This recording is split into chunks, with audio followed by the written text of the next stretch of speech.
मैं स्पष्ट रूप से बीजेपी की इस बेशर्मी की निंदा करता हूं, इस सरकार की निंदा करता हूं। मोहन यादव और शिवराज सिंह जी ने जो भ्रम फैलाया, जो धोखा दिया हमारे ओबीसी के छात्रों का, उनका भुगतान उनको अगले आने वाले समय में करना पड़ेगा, छूटेंगे नहीं।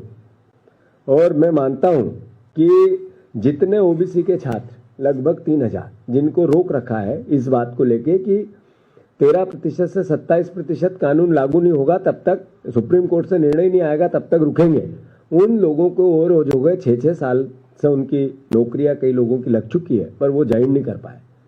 तो ये हमारे बच्चों के साथ विश्वासघात है। उनको उस दिन से, आप जिस दिन से उनकी सर्विस लगी, सरकार तनख्वाह देना चालू करे। आपने घर बिठाया, वो नहीं बैठे हैं, उनने तो अपना काम किया था। तो ये मोहन सरकार, बीजेपी की सरकार उनको भी भुगतान करे और उनको जल्दी से काम पे लगाए, नौकरी पे नियुक्तियां दे। कांग्रेस पार्टी, जैसा मैंने कहा कि बीजेपी लगातार विश्वासघात तो कर ही रही है। जैसा हरीश चौधरी जी ने कहा कि हम इसके खिलाफ जन जागरण करेंगे, आंदोलन करेंगे। एक भी पीएससी की एग्जाम हो या सरकार के अन्य कोई एग्जाम मध्य प्रदेश की बिना विवाद से नहीं जाती, बिना करप्शन से नहीं जाती, बिना धांधलियों से नहीं जाती। व्यापम जानते होंगे आप लोग, 50-50 लोगों की हत्या हो गई, एक भी दोषी नहीं है। एक भी पीएससी की एग्जाम, 18-19 एग्जाम्स होती है, 5 लाख 6 लाख बच्चे उसमें वहां पार्टिसिपेट करते हैं। इतने में कई लोग हर साल 1.5 लाख 1 लाख ओवर एज हो जाते हैं क्योंकि सही समय पे एग्जाम नहीं होती, रिजल्ट नहीं निकलते, एग्जाम में धांधलियों बगैर एग्जाम नहीं होती, जांचें होती रहती हैं, छात्र परेशान हो गया।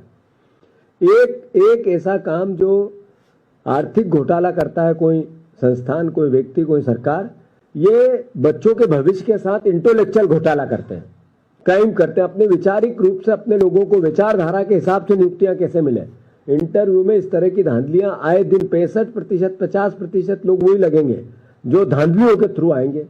ये भारतीय जनता पार्टी के चरित्र का हिस्सा बन गई। तो मैं फिर से, हमारी मांग है कि तत्काल कार्रवाई करके 27% आरक्षण लागू हो। वो बच्चे जिनको 6 साल से आपने यातनाएं दी, उनको तत्काल उनकी नियुक्तियां एकदम क्लियर करें। उनको, उन्हीं बच्चों को जो 6 साल से आप लोगों ने मेहनताना रोक रखा, उनकी जितनी भी तनख्वाह बनती वो दें। तीसरी, सरकार शिवराज सिंह चौहान और मोहन यादव प्रदेश से माफी मांगे।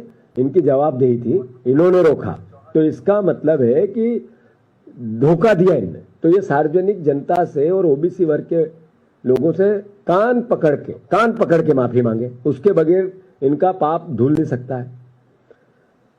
और पारदर्शिता, जैसा मैंने कहा, 27% आरक्षण को लेकर आना चाहिए।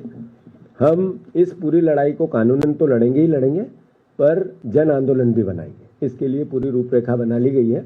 दिल्ली से इस बात को इसलिए उठाया जा रहा है कि जैसा धोखा मध्य प्रदेश में शिवराज सिंह चौहान और मोहन यादव दे रहे हैं, वैसा ही धोखा भारतीय जनता पार्टी की पूरी चाल, चरित्र और चेहरा नरेंद्र मोदी का देश